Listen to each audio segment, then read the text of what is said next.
আসলে মাদ্রাসায় পড়েছে, পড়ে মুফতি সাহেব, নাকি ওই ওর ওস্তাদ ফদিলাতুল শেখ আল্লামা মুফতি ইন্টারনেট লানাতুল্লাহ আলাইহি ও দিন শিখছে কার থেকে? যদি একজন হক্কানি আলেমের কাছে দিন না শিখে তাহলে তার তাফসীর করা তার যোগ্যতা। ভণ্ড প্রতারক আপনাকে লেবাস দিয়ে ধোঁকা দিচ্ছে। এটা হলো এক বিষয়। আরেকটা সূক্ষ্ম বিষয় এখান থেকে বের করে, শয়তান আল্লাহর কালামের ব্যাখ্যা দিচ্ছে একজন নবীর সামনে। কার সামনে? হযরত আদম কি ছিলেন? হযরত আদম কি নবী? আল্লাহর সিদ্ধান্তে নবী দুনিয়া আসার আগে থেকেই নবী।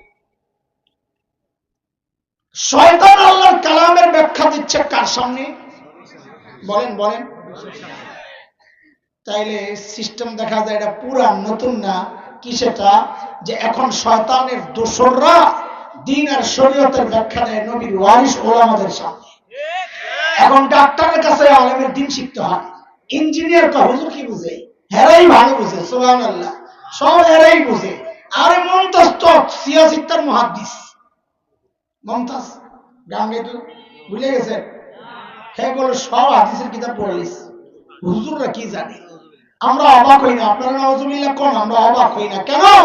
সিস্টেম এটা পুরা শয়তান আল্লাহর কালামের ব্যাখ্যা দিয়েছে নবীর সামনে, এখন শয়তানের দোসররা দ্বীন আর শরিয়ার ব্যাখ্যা দিবে নবীর ওয়ারিসদের সামনে। এটা অবাক হওয়ার কি আছে? এই সিস্টেমটার নাম হচ্ছে অপব্যাখ্যা। বলে বলে এই যে ব্যাখ্যা একটা দিল না, এটার নাম কি? ধোকার একটা প্রক্রিয়া। আগে প্রক্রিয়াগুলো বুঝেন, মুখস্থ করেন, তারপর সমাজ বুঝবেন। এই দুনিয়া এখন আমাদের সামনে যা আছে ওটা বুঝবেন ইনশাআল্লাহ। শয়তানের 2 নম্বর ধোঁকা, ইল্লা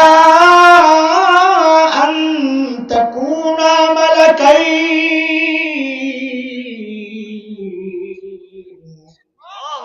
ফল কেন খান না? আল্লাহ নিষেধ করছে। কাহারে হুজুর ব্যাকল হুজুর কিছু বুঝে না। আল্লাহ কি জন্য নিষেধ করছে বুঝেন কিছু? কি জন্য? বলে এই ফল খাইলে আপনারা ফেরেশতা হয়ে যাবেন, এটা আল্লাহ চায় না।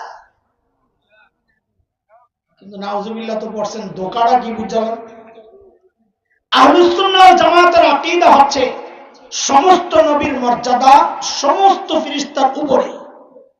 বলেন দাম বেশি কার, নবীর না ফেরেশতার? কার? হযরত আদম তো নবী আল্লাহ বানাইছে, তো তিনি ফল খায়া ফেরেশতা হতে যাবেন কোন দুঃখে?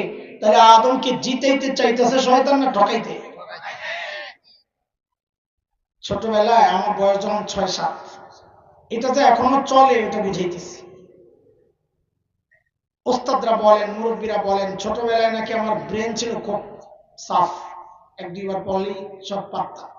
এখন তো নষ্ট হয়ে গেছে। তো আমরা ওই ধানমন্ডিতে এক বাসায় ভাড়া থাকতাম। বাড়িওয়ালার মেয়েরা, আমাদের বড় আপা, আমার নিয়ে নিয়ে পড়াইতো। ওরা খুব অবাক হইতো, কি এটা। ওই একবার বললে পারি, দেখে মানুষের বলা বাইন্ডে পিডাই ও পড়া আদায় করতে পারে না, আর আমার বলার আগে পারি। তো আম্মাকে এসব বলতেন, খালাম্মা এই মেধাবী পোলাটারে নষ্ট করেন না। নষ্ট বুঝছেন কি? ওই যে আমার বাপে সপ্তাহে একবার লইয়া যায় আর 5 দিন যাই না, উনি বলে আমার নষ্ট করে লাইতেছে। আমার বাপ মা চাইছে আমাকে আলেম বানাইতে, আর ওরা চাইছে ডাক্তার বানাইতে। বলেন তো আমার ঠকাইতে চাইছে না জিতাইতে চাইছে? শয়তান নবীকে চাইছে ফেরেশতা বানাইতে, আর ওরা চায় আলেমকে ডাক্তার বানাইতে। সিস্টেম পুরা নতুন না, শুধু প্যাকেট পাল্টায়। আমি আপনার ঘরে আজকে দেখাও, ভিতরের জিনিস কিন্তু আগেরটাই, খালি পোটলা পাল্টাইছে। পোটলা সময়ের আলেম হিসাবে আমাদের দায়িত্ব হচ্ছে পোটলা ছিঁড়া আপনার ঘরে ভিতরের জিনিসটি দেখা দেওয়া। ভাই ধোকা খায় না, জিনিস কিন্তু আগেরটাই। শয়তান যখন দেখলো কাজ হয় নাই, এইবার মারল টোপ। মনে আসেনি? তর্জমা কি করছি? মাশাআল্লাহ। আও তাকুনা মিনাল খালিদিন।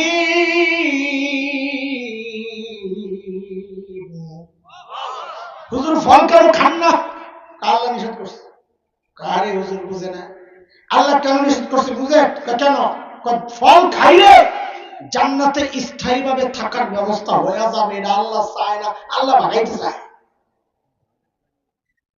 কি টোপটা দিছে যে আপনি খান জান্নাতে থাকার ব্যবস্থা হবে, বাকি ধোকাটা কিনে বোঝা লাগবে।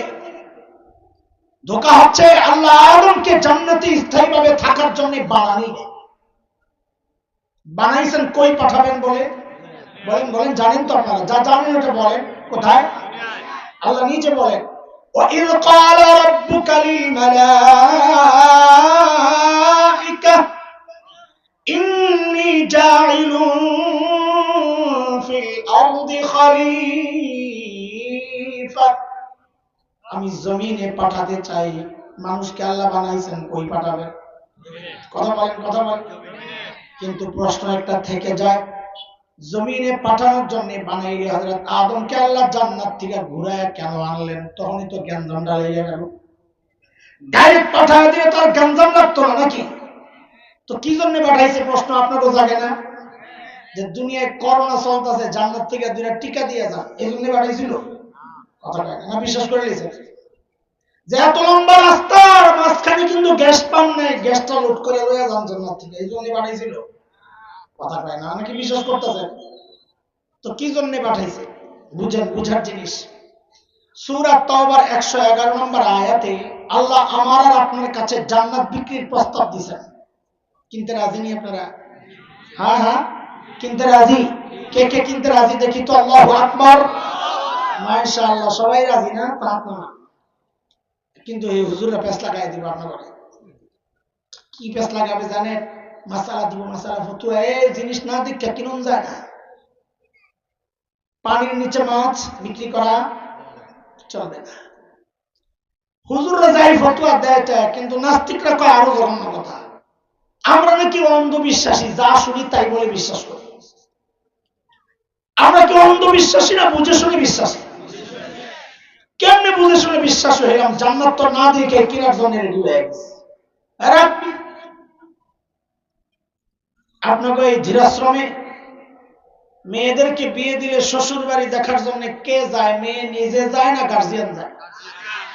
হ্যাঁ, ও তো আপনাদের এলাকার মেয়েরা তো ভালো। ঢাকায় মেয়ে দুই রকম।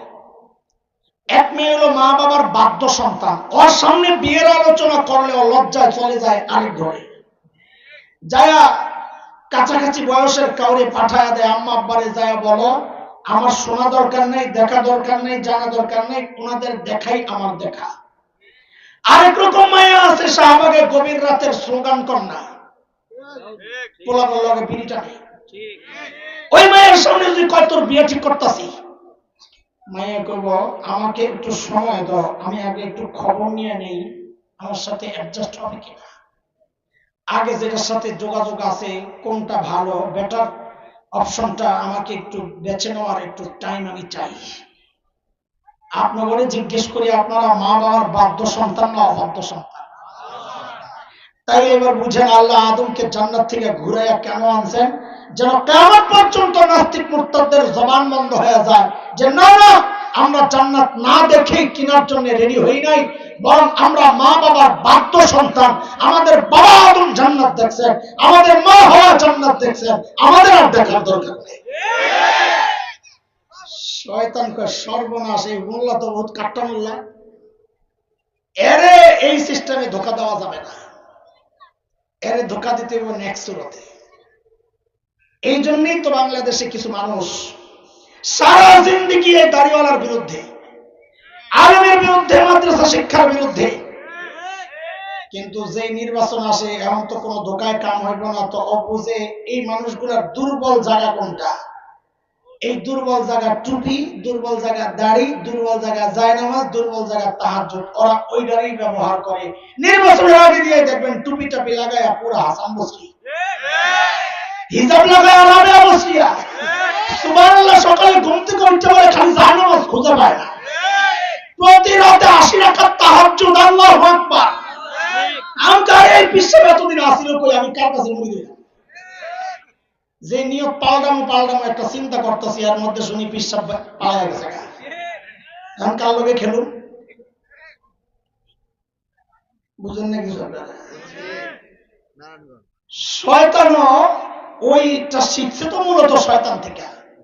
শয়তান দেখছে যখন সব রাস্তা বন্ধ, আদমরে ধোকা দেওয়া যাচ্ছে না, শয়তানকে তোমার ধোকা কেমনে দিতে হবে আমি জানি, তুমি তো ইমানদার, আল্লাহ বিশ্বাস করো, আল্লাহর কথা রেখো, মানো, আল্লাহর কসম খাইলে তো তুমি গইলা যাইবা, ইমানি একটা ভাব আনলে তো তুমি কাইট হইয়া যাইবা।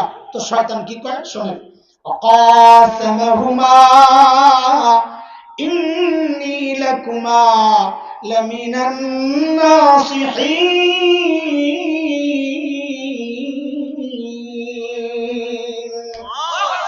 আল্লাহর কসম খায়া কয় আমি আপনাকে হিতাকাঙ্ক্ষী। শয়তান কয় আদম আর হাওয়ারে আমি আপনাকে হিতাকাঙ্ক্ষী, আপনারা আমারে ভুল বুঝেন কেন?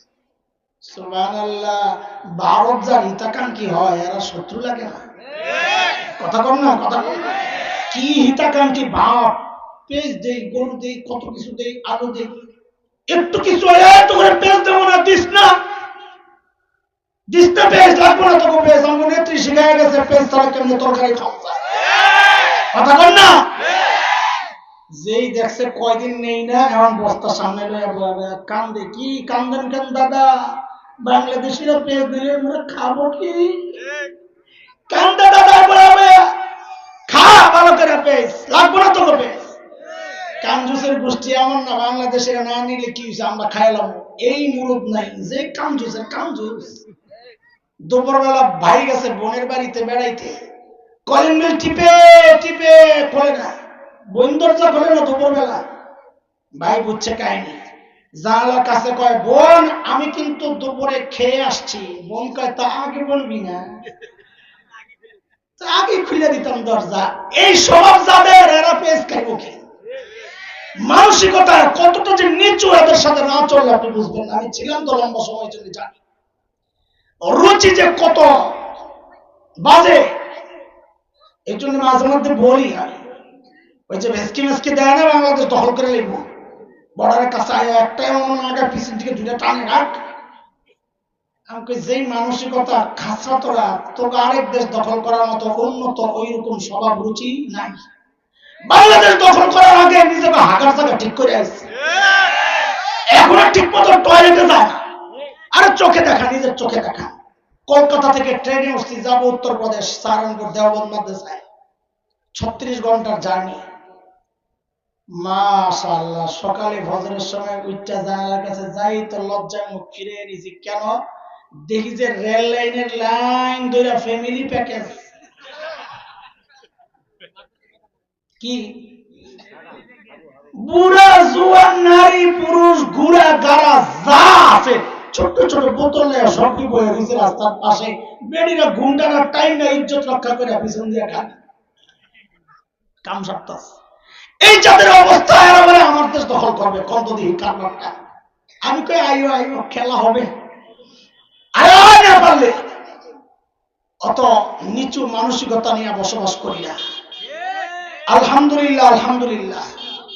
আমার দেশ দখল করবি, ঘোড়ার টিমের কথা কস, আমরা তো অন্য কিছু স্বপ্ন দেখি। আলহামদুলিল্লাহ, আমাদের স্বপ্ন বাস্তবায়ন হওয়া শুরু হয়ে গেছে। এই স্বপ্ন বলে দেখো না বাস্তবায়ন, সিরিয়ায় কালিমার পতাকা উঠে গেছে, আফগানিস্তানে উঠে গেছে। আমার দেশকে দখল করবা, আমরা তো স্বপ্ন দেখি খুব শিগগির ইনশাআল্লাহ দিল্লির লালকেল্লায় আবারও কালিমার পতাকা পথ পথ করে উঠবে ইনশাআল্লাহ, পথ পথ করে উঠবে ইনশাআল্লাহ। থাকবেন তো ইনশাআল্লাহ? না আবার হেলিকপ্টারে বাসা ধরে যাবেন গে? আপনাদের তো ভালো লাগে না, আপনাদের অবস্থা ভালো না, খুব সাহস, পালায় না, পালায় না, কি কয় না, পালায় না, লাগলে ফখরুলের বাসায় চলে যাবো বেটা, পালায়। এমন বলবেন কি কয়, বাসার জন্য নিজে ধরলেন হেলিকপ্টার, এখন পিছন থেকে পাবলিক ডাকে ওরে বাপ্পা, পালায় না। ইমানদার পালায় না, যারা রক্ত দিতে জানে তারা পালায় না। দুনিয়া কামায় যারা, দুনিয়া ভোগ করতে চায় যারা, দেশের সম্পদ বিদেশে পাচার করে যারা, মানুষ খুন করে যারা, তারাই পালায়। কয় প্রক্রিয়ার ধোকা? আবার পড়াশোনার 1 নাম্বার, অপব্যাখ্যা মাশাআল্লাহ 2 নাম্বার, 3 নাম্বার 4 নাম্বার মাশাআল্লাহ ছাত্র ভালো আছে সাবাস চলেন ওই প্রক্রিয়াগুলো বর্তমান সময়ের সাথে একটু মিলিয়ে দেখি 1 নম্বর কি অপব্যাখ্যার মাধ্যমে যে শয়তান মানুষকে দিন থেকে দূরে সরাতে চায় এর উদাহরণের শেষ নাই সারা বছর ওলামারা আপনাদেরকে ওগুলাই বুঝায় আমি 1-2টা উদাহরণ দিই অনেক মাজারে কিছু ভণ্ড প্রতারকরা থাকে দেখবে সালা বাবা সট বাবা শেকল বাবা আছে তালা বাবা জটলা বাবা লাল সালু এটির ওই ভাবটাই পুঁজি এই যে যেটা ভাব লয় না ভাবটাই কি ভিতরে নাই জিনিসপত্র কিচ্ছু ভাবটাই পুঁজি এক ভাবের গল্প শোনা একটা করে আমরা ছোট তখন আমার এক বোন থাকে চাচাতো বোন চট্টগ্রাম আমার এক ভাইগনা আছে আমার ছোটবেলার দুষ্টামির পার্টনার মামু ভাইগনা যেখানে আপদ নাই সেখানে ওই কালিমা পইরা দুই মামু ভাইগনা বাড়ি বোনের বাড়িতে বেড়াইতে যাবো সেটা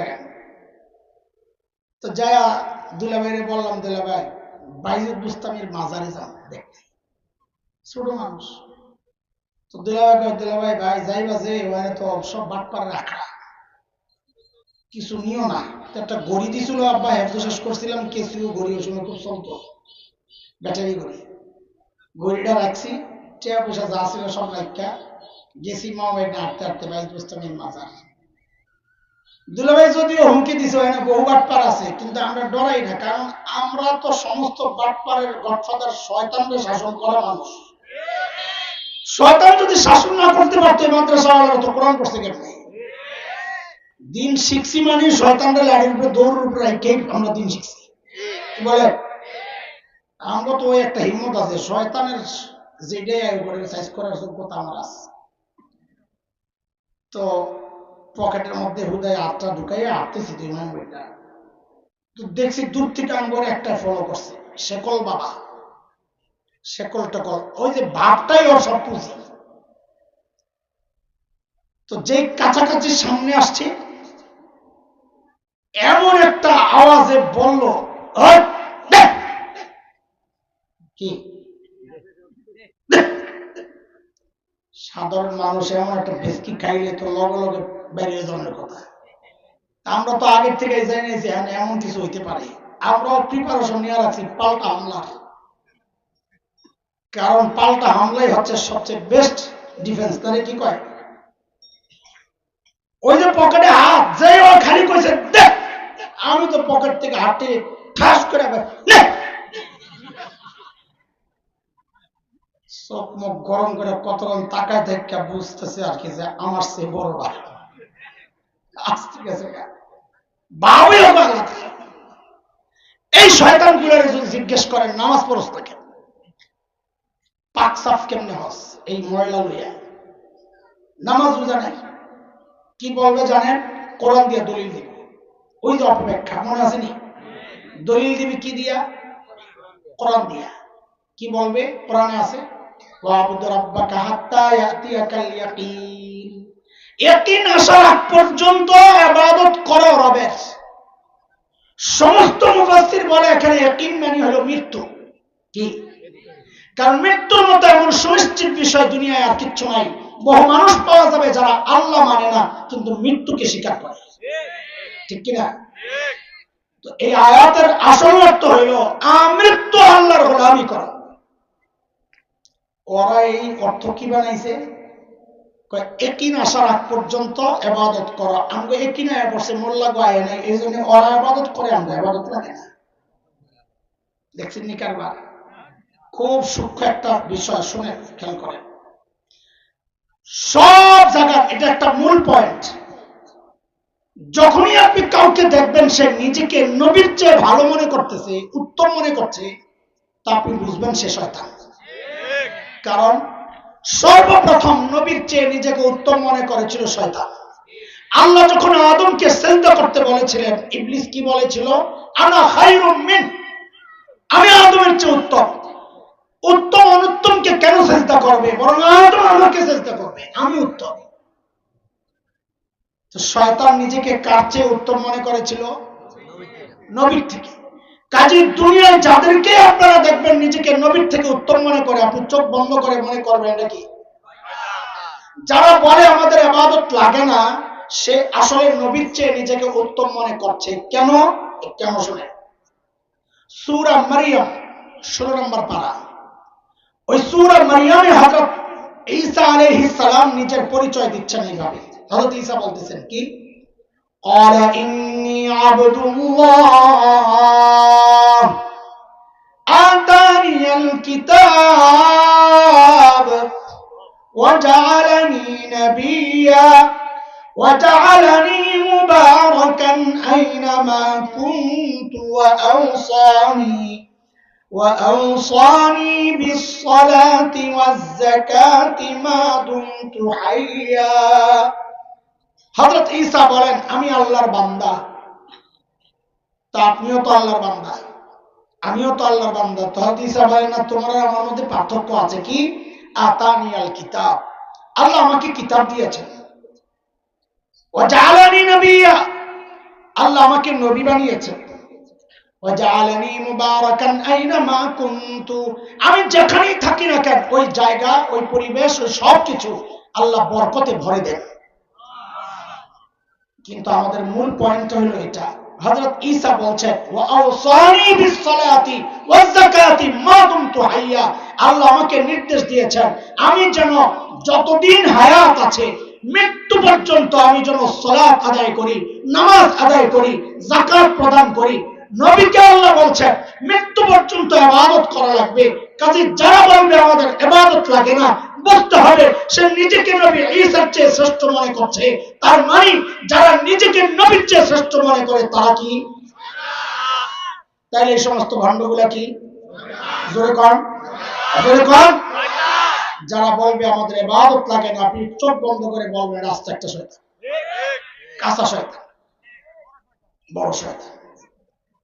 অপব্যাখ্যার আরেকটা বর্তমান বাস্তবতায় একটা ছোট্ট অপব্যাখ্যার একটা সূরত আপনাদেরকে দেখাই। সেটা এই জন্য প্রাসঙ্গিক যেহেতু 2 দিন পরে 31শে ডিসেম্বর আসতেছে, নাকি কি ডে জানি বল, তোরা বল। Happy new year. হ্যাপি বলবি আর গুনাহ হবে, হ্যাপি বলবি গুনাহ হবে। এটা আমাদের জন্য কিসের হ্যাপি? কেন হ্যাপি? ও ভাই শোনো, আলেমের কথা তোমাদের কাছে তো এত ভালো লাগে না, তো এটার হিস্টোরিটা পড়ার জন্য তুমি যারা উস্তাদ মানো তার কাছেই যাই। কাকে? ফদিলাতুশ শেখ আল্লামা মুফতি ইন্টারনেট লাআনাতুল্লাহি আলাইহির কাছে। ওখানে যারা সার্চ দাও 31st নাইট কি জিনিস,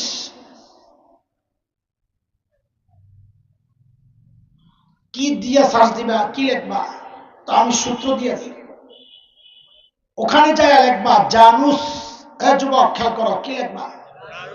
জে ফর জাপান, জাপান লিখতে JANUS, কি হয়? জানুস লিখে সার্চ দিলেই দেখবেন 2 মাথাওয়ালা একটা মূর্তি বেরোচ্ছে। কয় মাথা? নিচে হিস্টোরি দেওয়া আছে, পড়েন কি লেখা পড়েন তো দেখবেন যে হিস্টোরিটা দেওয়া সেটা হচ্ছে রোমান মুশরিকরা, খ্রিস্ট ধর্মের আগের হিস্টোরি এটা। রোমান মুশরিকরা বিশ্বাস করত সমস্ত ভাগ্যের মালিক এই জানুস দেবতা। কয় মাথাওয়ালা? আপনারা বলেন তো সমস্ত ভাগ্যের মালিক কে? সবাই তো বলল না, আওয়াজ তো আরো কমে গেল দেখা যায়। আরো জোরে চিৎকার করে বলেন ভাগ্যের মালিক আল্লাহ। কোরআন আল কারীমের মধ্যে বলেছেন সূরা আরাফ আয়াত 188 188, আল্লাহ বলেন কুল লা আমলিকু লিনাফসি নাফআন ওয়ালা দাররা ইল্লা মা শাআ আল্লাহ।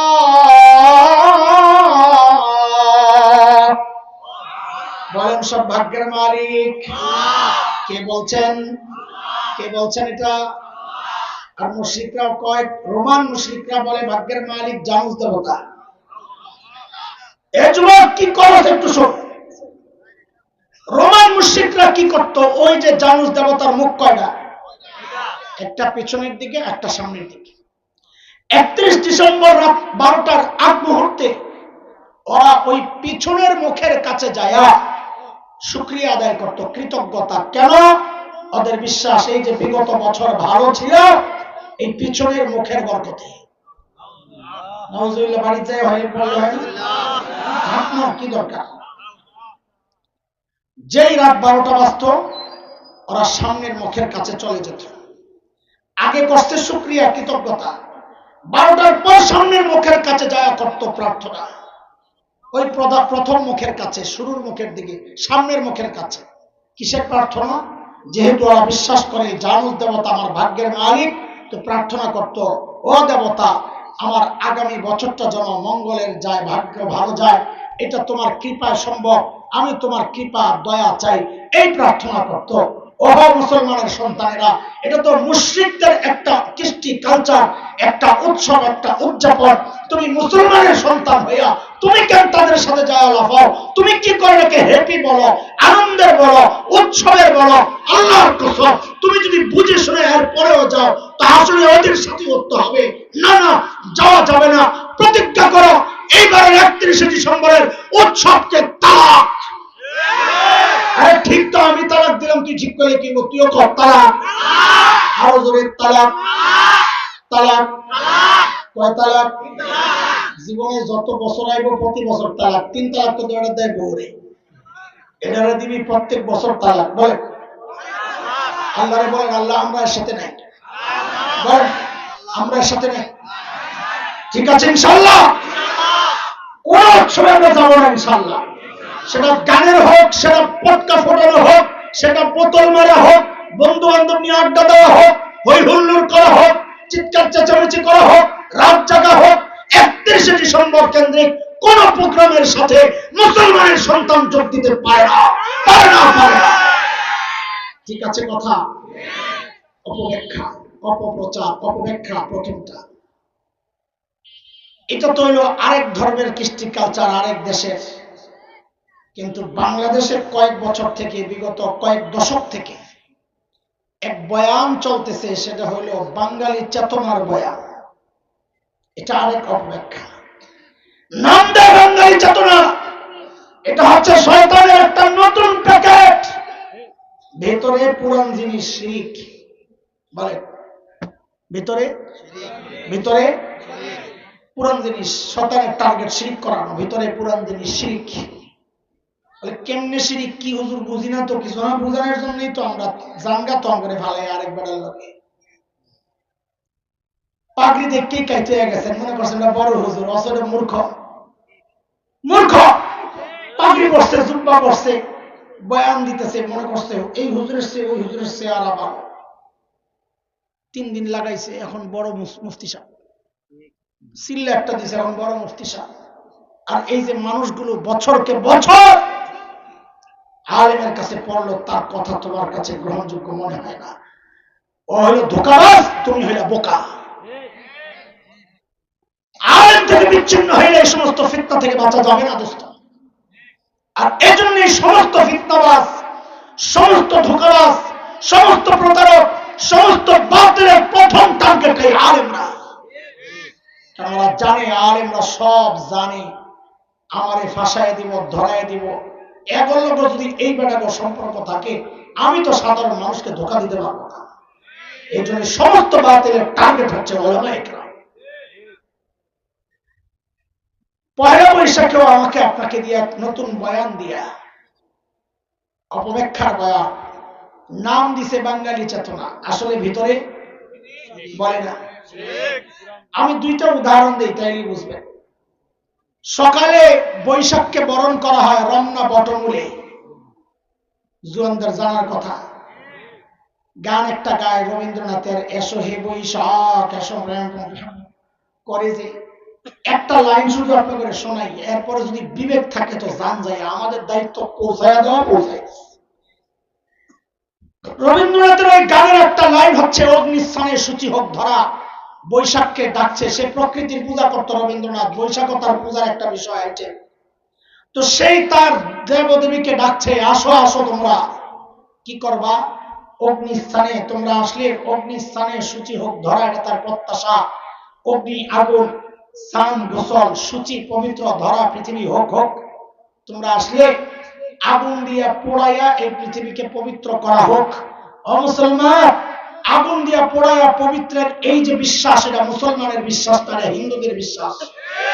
মুসলমান বিশ্বাস করে তার কলব পবিত্র হয় তওবার মাধ্যমে, মুসলমান বিশ্বাস করে তার শরীর পবিত্র হয় ওযু আর গোসলের মাধ্যমে, পানি না থাকলে তায়াম্মুমের মাধ্যমে। আগুন দিয়ে পোড়াইয়া পবিত্র করে হিন্দুদের বিশ্বাস, এই জন্য তারা তাদের লাশ পোড়াইয়া পবিত্র করে। তুমি মুসলমানের সন্তান হইয়া এই বৈশাখী মেলার নামে এই সমস্ত বটমূলে যায় এই গানে অংশগ্রহণ করা, এটা হচ্ছে শয়তানের অপব্যাখ্যার আরেকটা প্রক্রিয়া। ওইটা শেষ। এরপরে আসে চারুকলা ইনস্টিটিউট আছে একটা, ঢাকা ইউনিভার্সিটির শাখা। ওরা একটা মিছিল বের করে, মিছিলের নাম মঙ্গল শোভাযাত্রা। নাম শুনছেন? মিছিলের নাম মানে এই শোভাযাত্রা মিছিল, মিছিলে যারা অংশগ্রহণ করবে তাদের আগামী বছরটা মঙ্গলের যাবে, এটা হলো ওদের বিশ্বাস, এটাই বলতে চায়। কিন্তু বিষয় হলো মিছিলটা হলো মানুষের। মিছিল কার? বলেন, মিছিল কার? মানুষের মিছিলের সামনে পেশার মূর্তি কেন? জিজ্ঞেস করছেন কোনদিন কাউরে? জিজ্ঞেস করতে গেলে একটা বয়ান দিবে কি, আপনি জঙ্গি পাকিস্তানপন্থী। এই বয়ান দিয়া দিয়ে উম্মতকে শিরিক করাচ্ছে এই সমস্ত নাস্তিকরা। কেন আমরা এতটা পাগল আর অস্থির হয়ে গেছি যে বাঙালি মুসলমান না বুঝার কারণে অপব্যাখ্যার খপ্পরে পড়ে বাঙালি চেতনার নামে সবগুলা যায় শিরিক করতেছে, কারো কোনো খবর নাই। বলে কেমনি হুজুর? কেমনি তো সমস্যা, এই জন্য তো হুজুররা শত্রু, সব কেমনি যে বের করে দেয়। এই আসলো কেন? পেশা হিন্দুদের বিশ্বাস এটা। ওই যে রোমান মুশরিকরা বিশ্বাস করত ভাগ্যের মালিক জানুস দেবতা, মনে আছে? হিন্দুদের বিশ্বাস হচ্ছে ভাগ্যের মালিক হচ্ছে মা লক্ষ্মী দেবী। কে কে কে?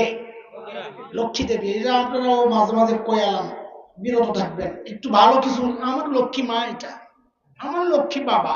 আয় লক্ষ্মীরা হিন্দুদের বিশ্বাস, সম্পর্কীয় শব্দটা বলা যাবে না। লক্ষ্মী দেবীর স্বামীর নাম বিষ্ণু দেবতা, হিন্দুদের বিশ্বাস। লক্ষ্মী দেবীর কোন ছেলে নাই, মেয়ে আছে 6টা। কয়টা? পদ্মা, পদ্মালয়া, ইন্দিরা, শোভা, কমলা, রমা। লক্ষ্মী দেবীর 6 মেয়ের নাম। দেখেন, এগুলো বললে আমাদেরকে খালি ধাওয়া দেওয়া না, দৌড়ানি দেয়। একবার তো আইন হইল, মঙ্গল শোভাযাত্রার বিরুদ্ধে যারা বলবে এদেরকে আইনি ব্যবস্থা নেওয়া হবে এদের বিরুদ্ধে। এই হুমকি দিয়ে আলেমের মুখ বন্ধ করা যায় বুঝি? আলেম তো আল্লাহ বানাইছেনি তার জীবন দেওয়ার জন্য, দ্বীনের জন্য। যারা দ্বীনের জন্য জীবন দিতে প্রস্তুত তাদেরকে হুমকি দিয়ে কোনো লাভ আছে? তাদের জীবনের তামান্নাটাই তো এটা, জীবনটা দিয়ে দেওয়া। তার হুমকি দিয়ে লাভ কি? এই ঘোড়ার ডিমের হুমকিরে ভয় পাই নাই বইলাই আমরা সবার শত্রু হয়ে যাই। হিন্দুদের বিশ্বাস হচ্ছে ওই লক্ষ্মী দেবী, যে লক্ষ্মী দেবী ভাগ্যের মালিক, এই লক্ষ্মী দেবীর বাহন হচ্ছে পেঁচা। কে? এবার সবগুলোর হিসাব মিলান তো। মিছিলের নাম মঙ্গল শোভাযাত্রা, মঙ্গলের মিছিল, মালিক মঙ্গলের লক্ষ্মী দেবী, সামনে বাহন পেঁচা রেডি। মানে ও মা লক্ষ্মী দেবী, তোমার বাহন রেডি, তুমি আইসা সেই বাহনে আরোহণ করো, এই মিছিলের নেতৃত্ব গ্রহণ করো। তাই আমরা এই মিছিলে যারা অংশগ্রহণ করেছি আমাদের আগামী বছরটা মঙ্গলের হবে। যেই বিশ্বাস করত জানুস দেবতার পূজারীরা, এই বিশ্বাস আজকে বাঙালির চেতনার নামে করানো হচ্ছে মুসলমানের সন্তানকে দিয়া। এই জন্য বলেন ওই পয়লা বৈশাখের সমস্ত প্রোগ্রামকে তালাক। আর জোরে কোন তালাক? তুমি পানি ভাত খাও, আমার কোনো সমস্যা নেই। তুমি ইলিশ খাও, সারা বছর খাইতে পারো না, খাও, এটা আমার কোনো সমস্যা না। কিন্তু একটু মানবিক কারণে বলি, বহু মানুষ এই পান্তা খায় জীবন বাঁচায়। উৎসবে পান্তা খায় ওই মানুষগুলাকে উপহাস করা হয়, ওই মানুষগুলোর সাথে উপহাস করা হয়। যারা প্রতিদিনই পান্তা খায় বিপদে পড়ে, কষ্টে। তুমি উৎসবে সেই পান্তা বহু টাকায় নষ্ট করে খাও, 10 টাকার ইলিশ 10-1000 টাকায় খাও, এটা ওই গরিব জনগোষ্ঠীর সাথে উপহাস করা ছাড়া কিচ্ছু না। ঠিক আছে, তারপর ধর্মীয় দিক থেকে বলবো, আমার ওইটা নিয়ে এত মাথা ব্যথা নাই। মাথা ব্যথা হচ্ছে মঙ্গল শোভাযাত্রা নিয়ে, মাথা ব্যথা হচ্ছে রমনা বটমূলে বৈশাখী বরণ যে অনুষ্ঠান ওইটা নিয়ে। এই জন্য আপনাদের কাছে শয়তানের ধোঁকার প্রক্রিয়াগুলো বললাম, শুধু একটু সতর্ক থাকা। ইনশাআল্লাহ আলেমের সাথে সম্পর্ক রাখলে আলেমরা আপনাকে জানিয়ে দিবেন এটা শয়তানের ধোঁকা, ওইটা শয়তানের ধোঁকা। ইনশাআল্লাহ বিভ্রান্ত হবেন না। বলেন তো শয়তানের কয় ধোঁকা আমরা আলোচনায় শুরু করেছিলাম? প্রক্রিয়া কয়টা? 1 নাম্বার বলেন, 1 নাম্বার, 2 নাম্বার অপপ্রচার, 3 নাম্বার অপপ্রচার। যে অপপ্রচার বুঝে ছোট্ট করে বলি, আলেম তার স্ত্রী নিয়ে ঘুরতে যায়, ওইটারে বাংলা আলেম অন্য পুরুষের বউ লইয়া মস্তি করতেছে, এটা হচ্ছে অপপ্রচার। এটা করেও সাধারণ মানুষকে দিন থেকে দূরে সরানোর চক্রান্ত। কেন? কারণ মানুষ দিন নিবে আলেমের কাছে, আলেমের প্রতি ভক্তি শ্রদ্ধা যদি নষ্ট হয়ে যায় সে আলেম থেকে দূরে সরে যাবে। এটা হচ্ছে শয়তানের অপপ্রচারের ফসল। বুঝে আসছে? আর মূলা তো দেখছি আমরা বহু মৌলবী এমন মূলা খাইছে, খাইয়া পেট তো নষ্ট হইছে, মাথাও নষ্ট হইয়া মুখ দিয়া কয়ালিছে শেখ হাসিনার আম্মা। কি কয়ালিছে? এটা হলো ওই মূলার ফসল। এটা কি মূলার বন্ধ হজম? বুঝেন না কথা আপনারা? আরেক খবিসে কয়ালিছে, সিজদা জায়েজ হইলে হাসিনার সিজদা দম জায়েজ হইতো। তোরে পাইলে জুতা দিয়ে পিটান দরকার ছিল, যে জুতা দিয়ে পিটান তোরে জায়েজ হইলে না, তোর জুতা দিয়ে পিটানটাই জায়েজ। জালিমরে যে মর্যাদা দেয় সে নিজেও জালিম, জালিমকে যারা সাপোর্ট করবে সেও জালিম। আর রইল নেক্সট শুরুতে দোকানে, নেক্সট শুরুতে ধোকার জন্য দেওয়ানবাগির ছবিটা একটু কল্পনা করেন, তাইলে বুঝবেন নেক্সট শুরুতে ধোকা কারে। বুঝলেন না? মানুষ কেন তার কাছে গেছে আমি জানি না, পরে বুঝছি পেটটা দেখে শান্তি পেত। আল্লাহ দিছে একটা, সুবহানাল্লাহ। বাস আমি আর কথা লম্বা করতে পারছি না, আমার আরো কম সময় দিতে বলছিল যে পাঠাইছে, কোন রকম হাজিরা দিয়ে এসে পড়েন, ওরা ওইভাবেই নিছে। আমি আপনাদের কাছে দোয়া চাই, আমি আপনাদের জন্য দোয়া করি। সবসময় চোখ কান